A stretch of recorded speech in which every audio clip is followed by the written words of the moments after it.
Chapter 8. The Deadly Poppy Field. Our little party of travellers awakened the next morning, refreshed and full of hope, and Dorothy breakfasted like a princess off peaches and plums from the trees beside the river. Behind them was the dark forest they had passed safely through, although they had suffered many discouragements. But before them was a lovely sunny country that seemed to beckon them on to the Emerald City.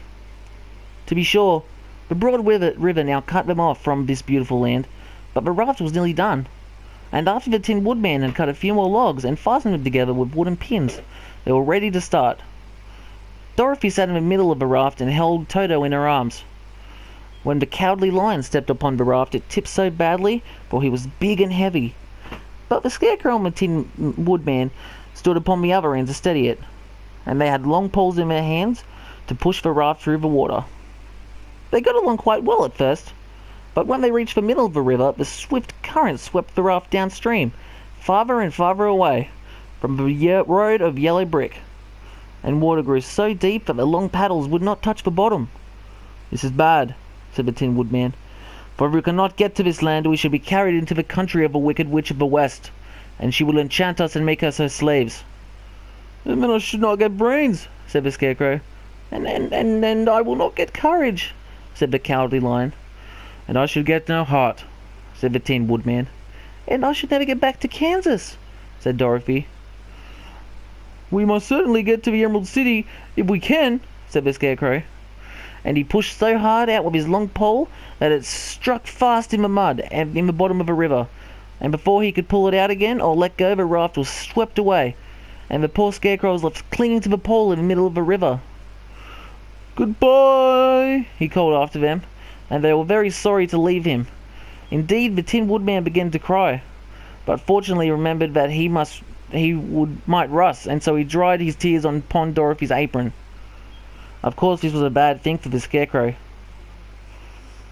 "I am now worse off than when I first met you, Dorothy," he said.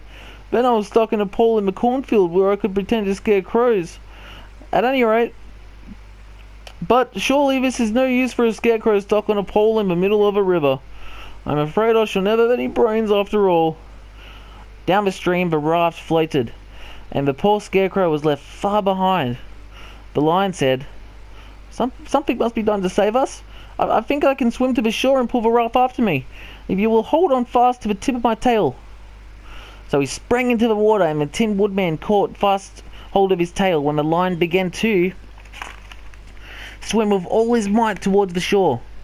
It was hard work, although he was big, but by and by they were drawn out by the current, and Dorothy took the Tin Woodman's long pole and helped push the raft to the land. They were all tired out when they reached the shore at last and stepped upon the pretty green grass. They also near the stream and carried them a long way past the yellow brick road that led to the Emerald City. "Whatever shall we do now?" asked the Tin Woodman, as the Lion lay down in the grass to let the sun dry him. "We must get back to the road in some way," said Dorothy. The best plan will be to walk along the riverbank until we come to the road again," remarked the Lion. So when they were rested, Dorothy picked up her basket, and they started along the grassy bank back to the road from which the river had carried them. It was a lovely country, with plenty of flowers and fruit, trees and sunshine to cheer them up, and they had not felt so sorry for the poor Scarecrow. They could have just been very, very happy. They walked along as fast as they could, Dorothy only stopping once to pick up a beautiful flower, and one other time the Woodman cried out, "Look!" They all looked at the river and saw the Scarecrow perched upon his pole in the middle of the water, looking very lonely and sad. "What can we do to save him?" asked Dorothy. The Lion and the Woodman both shook their heads, for they did not know. So they sat upon the bank and gazed wistfully at the Scarecrow, until a stork flew by, which, seeing them, stopped to rest at the water's edge. "Who are you, and what are you doing?" asked the stork. "I'm Dorothy," answered the girl, "and these are my friends, the Tin Woodman and the Cowardly Lion. We're going to the Emerald City." "Ah, this isn't the road," said the stork, as she twisted her long neck and looked sharply at the queer party. "I know it," returned Dorothy. "We have lost the Scarecrow, and we're wondering how we shall get him again." "Where is he?" asked the stork. "Over there in the river," answered the girl.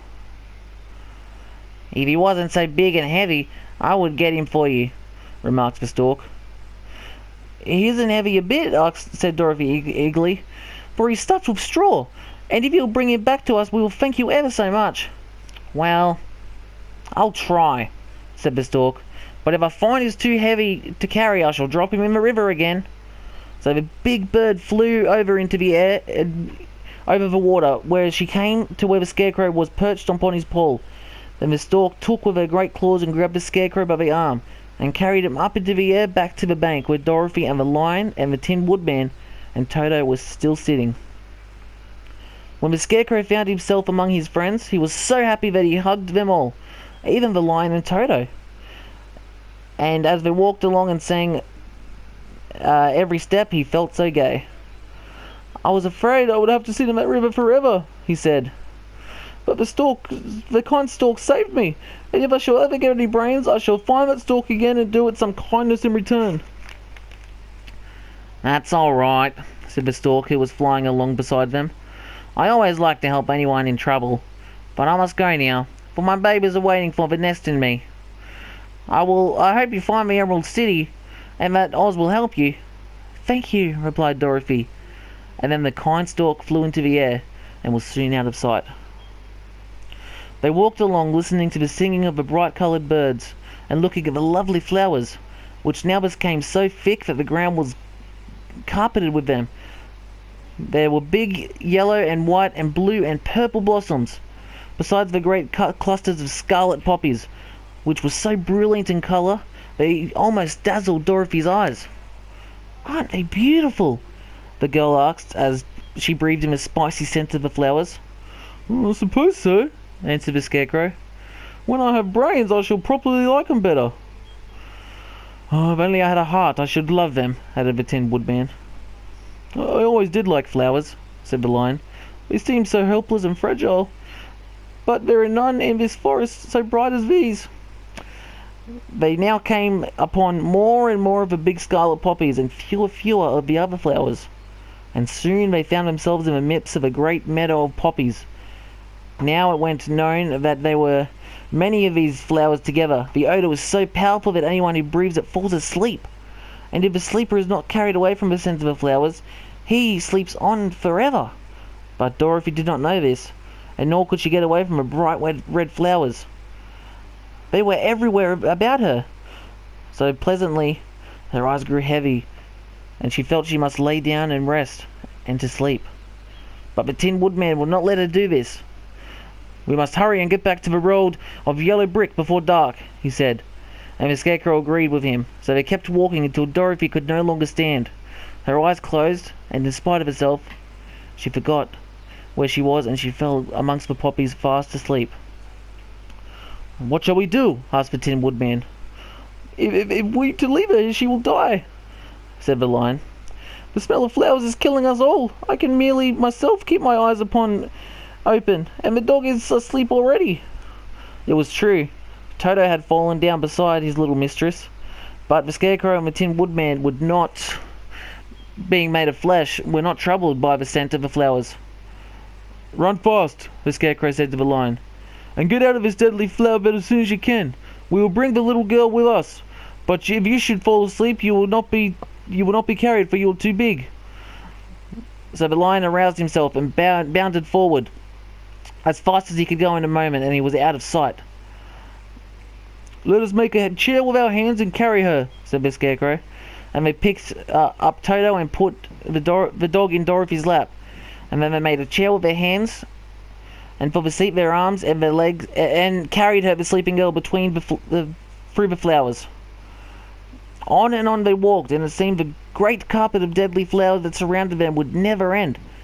They followed the bend of a river, and at last came upon their friend the Lion lying fast asleep among the poppies. The flowers had been too strong for the huge beast, and he had given up, at last fallen a short distance from the end of the poppy field, where the sweet grass spread in beautiful green fields before them. We can do nothing for him, said the Tin Man sadly, for he is too heavy to lift. We must leave him here to sleep forever, and perhaps he will dream that at last he has found courage. I'm sorry, said the Scarecrow. The lion was a very good comrade, for one so cowardly. But we must go on. They carried the sleeping girl to a pretty spot behind the side of the river, far enough from the poppy field to prevent her from breathing any more of the poison of the flowers. And here they laid her head gently on the soft grass, and waited for a fresh breeze to waken her.